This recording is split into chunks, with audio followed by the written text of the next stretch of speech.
Kita lanjutkan yang berikut ini adalah yang namanya LRA ya, Bapak Ibu, laporan realisasi anggaran. Jadi laporan realisasi anggaran di dalam dalam PSAP disajikan ya sebagai bagian dari laporan keuangan pemerintah. Jadi laporan keuangan pemerintah itu ada 7 ya, salah satunya LRA ini ya. Jadi laporan realisasi anggaran. Jadi baik itu entitasnya siapa sih yang melaporkan yang namanya LRA ini.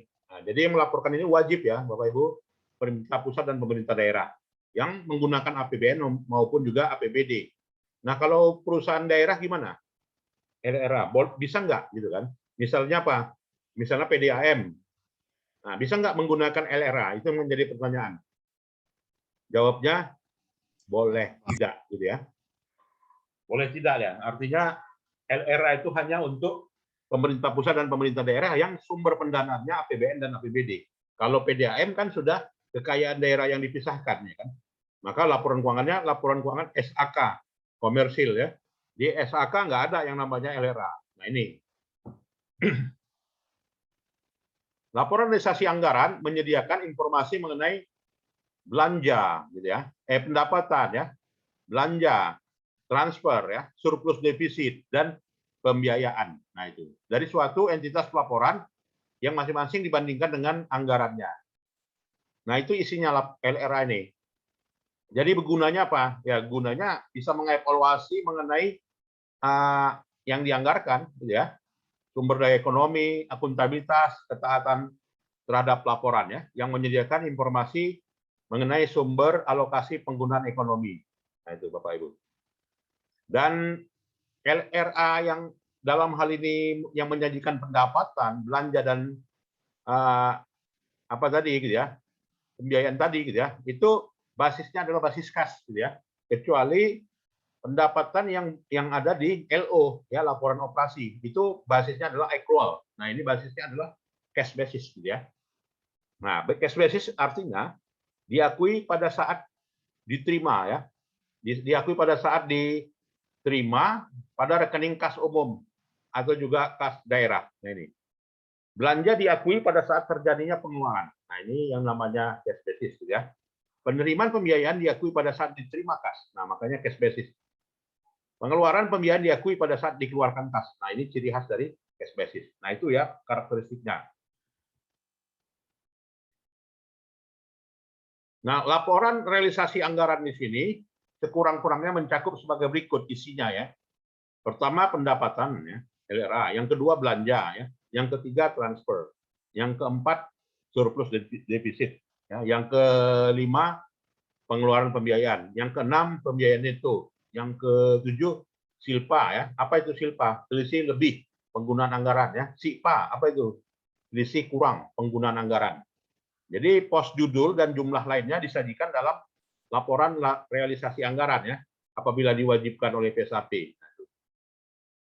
Nah, sekarang LRA ini ya pada akuntansi anggaran itu merupakan pertanggungjawaban, jadi wajib sifatnya. Jadi wajib dipertanggungjawabkan yang digunakan membantu mengelola pendapatan, belanja, transfer, dan pembiayaan. Jadi anggaran pendapatan disebut dengan estimasi pendapatan yang dijabarkan menjadi alokasi estimasi pendapatan. Anggaran belanja disebut dengan apropriasi yang dijabarkan menjadi otorisasi kredit anggaran. Anggaran pembiayaan terdiri dari penerimaan pembiayaan dan pengeluaran pembiayaan. Nah itu ya. Akuntansi anggaran diselenggarakan pada saat anggaran disahkan dan dialokasikan. Ya. Dan kemudian pendapatan LRA, semua penerimaan, ya, baik itu di rekening kas umum daerah atau negara, ya, yang menambah ekuitas dana lancar dan periode tahun anggaran yang bersangkutan menjadi hak pemerintah dan tidak perlu dibayar kembali oleh pemerintah. Dan pendapatan diklasifikasikan menurut sumber dan jenis pendapatannya. Kemudian transfer masuk salah satu penerimaan dari pelaporan lain, misalnya DAO ya, dana alokasi umum dan DBH. Nah itu di sini masuk sebagai transfer masuk namanya. Akuntansi pendapatan dilaksanakan berdasarkan azas bruto, yaitu membukukan penerimaan brutonya dan tidak mencatat jumlah netonya. Jadi azasnya adalah azas bruto ya, ingat itu. Dalam hal BLU, pendapatan diakui dengan mengacu pada peraturan perundang-undangan yang berlaku. Nah, untuk belanja, nah di sini semua pengeluaran dari rekening kas umum negara atau daerah yang mengurangi ekuitas dana lancar dalam periode tahun anggaran tidak akan diperoleh pembayarannya kembali oleh pemerintah. Jadi belanja diakui pada saat terjadinya pengeluaran dari rekening kas umum negara atau daerah. Nah itu ya. Dan pembayaran belanja dilakukan secara langsung LS namanya.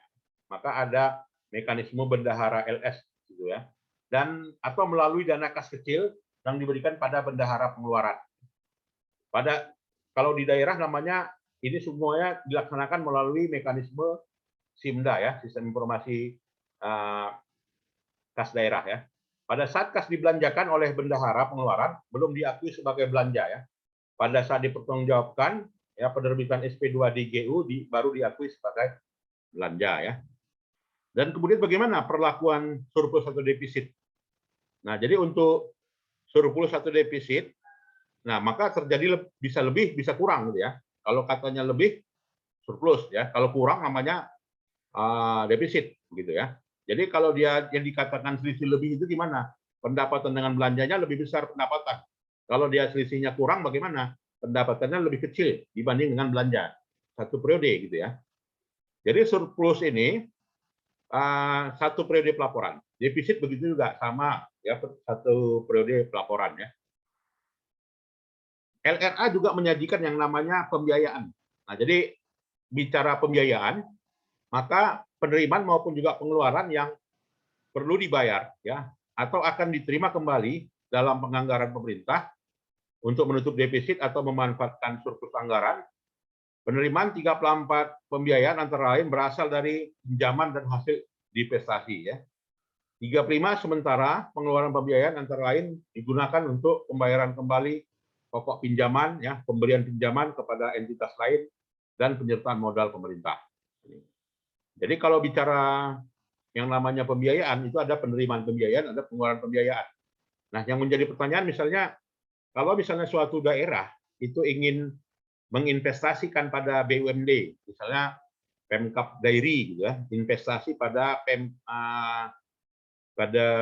PT Bank Sumut yang menambah penyertaan modalnya. Itu masukkah ke pos pembiayaan?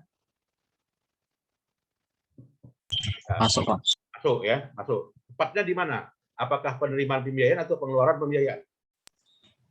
Pengeluaran, Pak. Ya, masuk ke pengeluaran pembiayaan. Nah, kalau misalnya dalam satu periode ya itu ada menerima dividen ya dari BUMD gitu ya. Masuk ke mana? Pendapatan. Masuk ke pos pendapatan ya. Oke. Jadi kalau dia penerimaan pembiayaan, kalau ada silpa masuk ke mana? Penerimaan pembiayaan. Ya, masuk penerimaan pembiayaan. Bagus.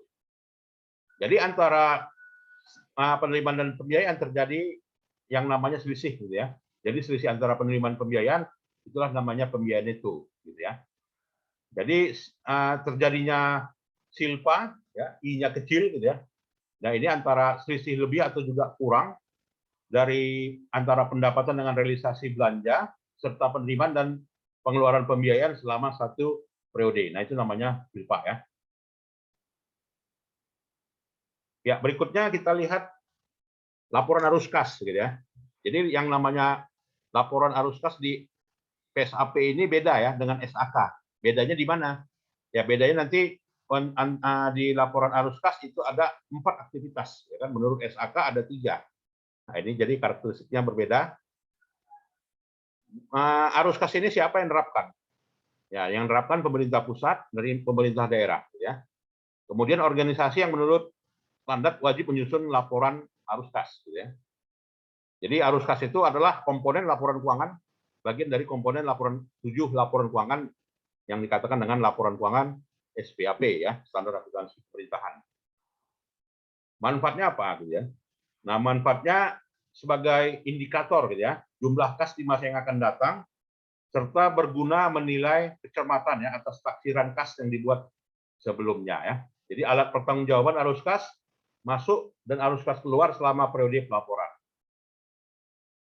Nah, pengertiannya ini ya. Jadi pengertiannya menyajikan informasi kas sehubungan dengan aktivitas operasi, investasi, pendanaan, transitoris ya, yang menggambarkan saldo awal dan penerimaan atau juga pengeluaran pembiayaan serta saldo akhir kas di pemerintah pusat maupun juga pemerintah daerah. Nah, penyajian laporan arus kas ini 4 ya. Nah, ini 4 ini. Ada namanya aktivitas operasi, investasi, aktivitas pembiayaan, sama ya dengan SAK. Ya, di SPAP ada aktivitas transitoris namanya. Nah, jadi aktivitas investasi apa aja itu?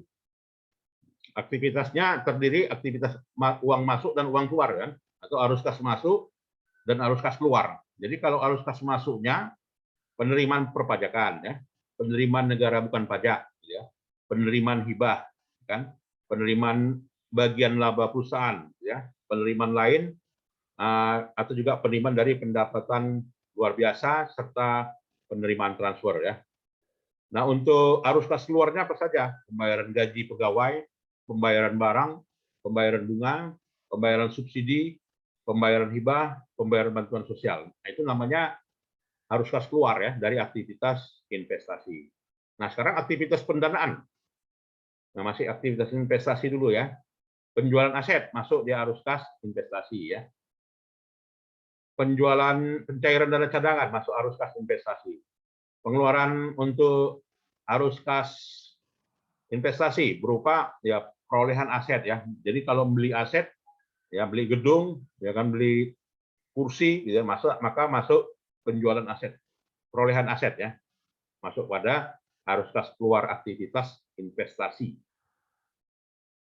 Nah, kalau aktivitas pendanaan apa saja? Nah, ini penerimaan utang, tapi bagi daerah ini belum terjadi ya. Penerimaan utang obligasi, penerimaan pinjaman. Nah, ini semuanya adalah arus kas masuk, Bapak Ibu ya. Nah, arus kas keluar, pembayaran pokok utang, nah ini pembayaran kas untuk pinjaman daerah serta pembayaran pengeluaran kas untuk yang dipinjamkan kepada perusahaan negara. Aktivitas pendanaan apa saja? Ya, 2 ya, aktivitas masuknya dan aktivitas keluarnya. Nah, aktivitas masuknya meliputi ya penerimaannya, penerimaan apa ya, penerimaan transitoris ya, berupa kiriman uang masuk atau penerimaan uang pangkal gitu ya. Kemudian juga arus kas keluar ya berupa pengeluaran ya pihak ketiga dan juga pengeluaran transitoris. Nah, itu. Nah, penyajiannya juga sama ya dengan SAK, pakai metode langsung atau juga menggunakan metode indirect ya atau tidak langsung. Jadi kalau dikatakan metode langsung ini mengelompokkan utama penerimaan dan pengeluaran kas bruto ya. Sedangkan metode tidak langsung surplus atau defisit disesuaikan dengan transaksi operasi non kas. Ya, penangguhan atau pengakuan penerimaan kas atau pembayaran yang lalu akan datang serta unsur penerimaan dan pengeluaran dalam bentuk kas yang berkaitan dengan aktivitas investasi dan pendanaan. Nah, itulah yang terkait dengan topik kita hari ini ya, terkait dengan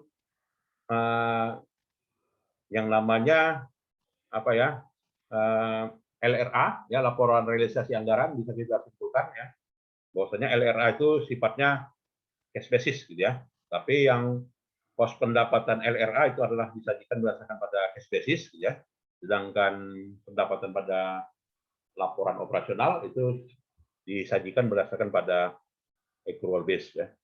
Silakan, ada yang mau kita diskusikan di sini? Ya, ada, silakan Bapak Ibu. Cukup jelas ya? Ya, kalau cukup jelas saya kira itu saja lah ya.